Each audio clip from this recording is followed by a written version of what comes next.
אנחנו לא מרשים לך. דרך אגב, יוטיוב. אתה מצלם? ברור. טוב, אז אני אתן לכם קצת... רגע, כן, אבל הזמן קצר והמלאכה מרובה. הוא אמר שתחכה לו. לקחת את זה מהזה של... יש עוד יסוד. יש פה משהו אחד קטן. סבבה. אוקיי. טוב, אז נתחיל דווקא בסוף. אני איתי, עריכה וקונספט, ייעוץ מדעי ועיצוב אביעד. קהל אתם, אז תהיו נחמדים. אל תשאלו שאלות שאתם יודעים שלא נדע לפתור ותעשו פרצוף חמוץ. תצחקו מהבדיחות גם אם הן לא מצחיקות. תהיו חיוביים. ויש לכם תפקיד לא פחות חשוב בהצלחה של המצגת מהעבודה שלנו. אתם, אני אציג לכם קודם כל את הכיוון, מה אנחנו נראה לכם, שיהיה לכם איזה ככה רעיון כללי מה קורה פה. אז אנחנו נתנו פירוש קצת רחב לעניין של התפתחות מכניקת קוונטים, זה השערה. אז השאלה המרכזית היא למה מכניקת הקוונטים, השפה הבסיסית של הטבע, כל כך מוזרה? למה היא לא אינטואיטיבית לנו? אנחנו נתחיל בזה שנזכור את ההתפתחות של המדע. נשאל מדוע המדע התפתח כמו שהתפתח, הוא יכול הרי להתפתח בכל סדר אחר, האופן שהתגליות באו אחת אחרי השנייה. ונשאל אולי יכולו בכלל להגיע למסקנות אחרות, אולי יכולו לפתח פיזיקה אחרת, או יכולו לפתח מתמטיקה אחרת. לשם כך נבדוק מי פיתח את המדע, מה הכלים שעמדו לרשותו, מה הוא ידע לעשות, מה הוא לא ידע לעשות, האם בכלל יש פה אולי איזשהו משהו דטרמיניסטי, מישהו בא עם כלים מסוימים, יגיע לתוצאות מסוימות, מישהו מגיע עם כלים אחרים, יבנה מבנים אחרים. נשאל האם אפשר אחרת, נביא משל של אפלטון, שמדבר באמת על הקשיים בתפיסה, ונראה את המשל. נשנה את השאלה שלנו בעקבות המסקנות שנגיע אליהם, ונשאל למי מכניקת הקוונטים מוזרה ולמה. נשאלה גם שאלה פתוחה, האם יש לנו בכלל יכולת לתפוס את המסקנות של הפיזיקה הזאת. אוקיי, אז הכותרת היא רואים את התפתחותו של המדע, מכניקת הקוונטים כמשל, תת כותרת, למה איתי לא מצליח לפתור תרגילים בגלים. אוקיי, אז איך מתפתח מדע? אז הראשית של המדע הייתה ביוון, יוונים עסקו בעיקר במתמטיקה בדידה ובגיאומטריה של המישור. היוונים פיתחו באופן שנראה להם טבעי, לא היה להם ספקות לגבי מה מתעסקים קודם, מה מתעסקים אחר כך, באופן שבו הם פיתחו את מה שהם פיתחו. ואנחנו נשאל, אולי זה לא חייב להיות טבעי, אולי זה לא הדרך היחידה. למה לא להתחיל, נגיד, קודם בלחקור זרימת נוזלים, קיבול חום, דברים שהגיעו רק במאות האחרונות? למה נתחיל קודם בגופים... אוקיי. אז נתחיל במילה או שתיים על בני אדם, מי שפיתחו את הפיזיקה. עושה רושם שהתבונה היא נחלתם הבלעדית של המין האנושי. נבחן את המאפיינים הפיזיולוגיים שלהם, איך הם בעצם תופסים את העולם, ודרך זה נבין אותם יותר טוב. אז יש משפט נורא יפה של מרק טוויין, לאדם עם פטיש, הכל נראה כמו מסמר. מה זה אומר? אדם שיש לו כלי מסוים, יחפש להשתמש בכלי הזה באופנים שטבעיים לו.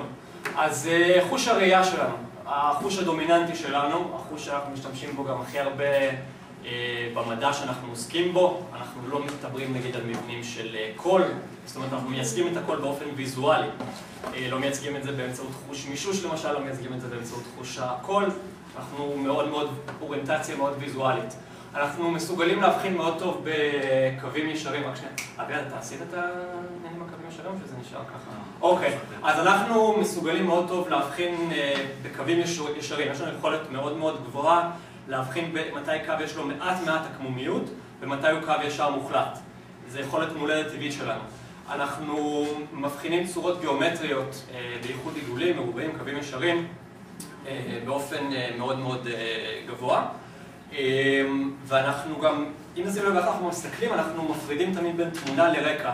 נוטים להחליט דברים לידי אובייקטים, לקבץ לאובייקטים, ולעשות את ההפרדות המנטליות, תפיסתיות, לשים נגיד דמות, יש לה תחומה בקווים, וככה אנחנו רואים את העולם. אולי זה לא בהכרח ככה. אוקיי, אז ניסוי שלא הספקנו לעשות אותו במצגת, אבל אפשר אולי ככה...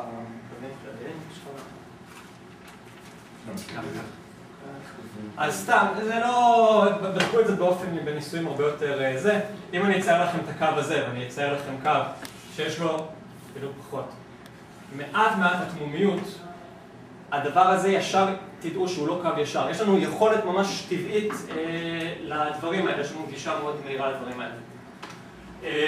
אותו דבר לגבי מעגל. אם אני אצייר לכם עיגול מושלם, או אם אני אצייר... טוב. עיגול מושלם, או אם אני אצייר לכם עיגול שהוא טיפה אליפטי, כמו זה למשל, ישר זה יקפוץ לכם לעין. אתם בטבע שלכם לזהות את הדברים האלה נורא מהר, זה יכולת אנושית מאוד חזקה. עשו את המחקרים האלה גם על קבוצות מיקוד באמזון, אז קבוצות שהתרבות שלהם שונה, שלא נחשפו לאותם דברים כמו שלנו, שההיסטוריה שלהם שונה, ומצאו שגם הקבוצות האלה הייתה להם יכולת מאוד טבעית לזהות את אותן צורות גיאומטריות שאנחנו מאופיינים. זה משהו ממש מולד, זה לא עניין תרבותי סוציולוגי. אז פה אנחנו מציעים איזשהו רעיון. מה היה קורה אם נגיד האינטליגנציה לא הייתה לבני אדם שחיים על הקרקע ומפרידים ועושים כל הכלים שמולדים שלהם? מה נגיד אם האינטליגנציה הייתה של מדוזות? מדוזה חיה באוקיינוס, הרבה מתחת לזה, רואה כתמי אור, אין להם בדיוק שם אובייקטים, מושפעת מאוד מזרמים שבאים והולכים, גלים שסוחפים אותם. האם המדוזה הזאת הייתה מפתחת אותו פיזיקה כמו שאנחנו? האם ישר הייתה מתחילה לעסוק בקווים ישרים, בספרות, מתמטיקה של עצמים בדידים? איזה מין עצמים בדידים בכלל תזהה? האם זה הדבר הראשון שיקרוץ לה? איזה מין פיזיקה היא תפתח? יש מדען בריטי שאני מניח שרובכם ככולכם מכירים אותו, סטפן וולפרם, הוא אחראי לכל זה שאנחנו צריכים לפתור תרגילי בית מורכבות. והוא הראה כי ניתן למעשה לבנות מתמטיקה ופיזיקה אלטרנטיביות. הוא משתמש באבני יסוד שונות, מאלה המוכרות לנו, הוא קורא להם אוטומטות סלולריות. אפשר להעביר, אוקיי.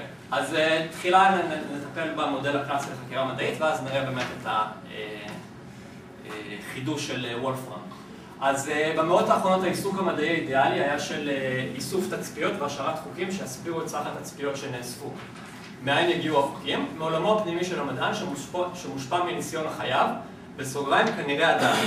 אנחנו מפרשים את הדברים, נותנים להם את ההסברים, נותנים להם את התצפיות, מחברים אותם לכדי תמות או מסקנות, בהתבסס על הניסיון שלנו, בהתבסס על הכלים שלנו. החוקר גם ינסה ככל שירצה, יתקשה מאוד להסביר את תופעות האלו באמצעות כלים מחשבתיים שאינם עומדים לרשותו. כלים שמגיעים מניסיון שבאותו אדם אין באפשרותו לחוות, כמו שאנחנו נתקלים במכניקת הקוונטים. לראיה, ההיסטוריה של התפתחות הקוונטים, התפתחות איטית ומלאת מחלוקות והתפתלויות, מלאה בניסיונות על גבי ניסיונות להסביר תופעות ייחודיות באמצעים לא רלוונטיים, רק משום שהניסיון הדל, היומיומי שלנו כבני אדם הוא כזה ולא אחר. זאת אומרת, המדען מוכוון כבר באותו בן אדם להגיע למסקנות מסוימות. עוד דבר יפה שאפשר לראות בהקשר זה, טוב, אתה יכול לשים. תוהם להבין, זה לא... אנחנו בעיקרון כל דבר מפרקים אותו למדרים. זה בעצם, או למדחים. זה בעצם הכלי המרכזי שבו אנחנו עושים, נגזרות, אינטגרלים. אבל זה כלי שהוא בעצם הוא לא כל כך אינטואיטיבי לנו. אני טועה, להבין את זה? להעביר את זה? אוקיי, בסדר, אוקיי. אז בספרו הכבד תרתי משמע של סטפן וולפרם, סוג חדש של מדע, הציע וולפרם מודל נוסף למודל הקיים לחקירה מדעית. וולפרם הציע לחקור ולהסביר את עולם התופעות באמצעות אוטומטים סלולריים. אוטומטים אלה למעשה תוכנות הצריכות לקיים מספר כללי יסוד שדורשות למעשה פשטות. זאת מתוך ההנחה שתוכנות פשוטות יוכלו לבטא סך רחב של תופעות. התוכנות יהיו למעשה אבני בניין, החוקים של היקום. איך זה עובד? יש לנו, במקום שאנחנו נאסוף תצפיות ואז נסביר את העולם, נבנה עליו את החוקים, אנחנו מתחילים עם תוכנות פשוטות שהן בעצם חוקי היסוד, אבני הבניין של המדע. התוכנות האלה אנחנו נותנים להן לרוץ, הן מתפתחות, ואנחנו בודקים האם הן מגיעות לתופעות שמוכרות לנו. האם הדבר הזה בסופו של דבר יגיע נגיד לתופעה שאנחנו מכירים של זריקת כדור או כל דבר אחר. יש פה משהו שהוא הפוך, זאת אומרת אם פעם המדען היה יוצא מן הרחב עולם התופעות אל הפרטי, חוקי היקום, אז פה הוא מתחיל בחוקים הפשוטים, הוא אומר אוקיי בואו נעשה את החוקים האלה, בואו נעשה את החוקים האלה, בואו נעשה את האוטומטים האלה, בואו נעשה את האוטומטים האלה, נראה האם האוטומטים האלה יביאו לנו את התוצאות שאנחנו רואים בעולם.